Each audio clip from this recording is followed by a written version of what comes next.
So guys, for the first method, you're going to head over to search and type in date and time settings. Click on it. And then once you're on this, make sure that your time zone is correct. You're going to have set time automatically turned on. Then you're going to scroll down and then click on sync now. Make sure that your date and time is fully synced up.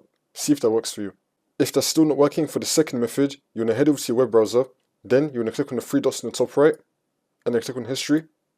And then click on the trash can icon. Now once we're here, you're going to set the time range to all time. Make sure that you have cookies and other site data and cache images and files both selected. You're going to select both of these and then click on clear now.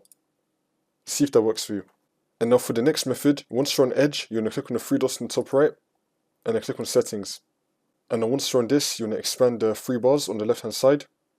Now you're going to scroll down and then click on reset settings and then click on restore settings to their default values and then click on reset. See if that works for you. And now for the next method, you're going to head over to search and type in CMD. Then you're going to run it as administrator. And then click on yes. And then once you're on this, you're going to type in ipconfig space / flush DNS. Click on enter.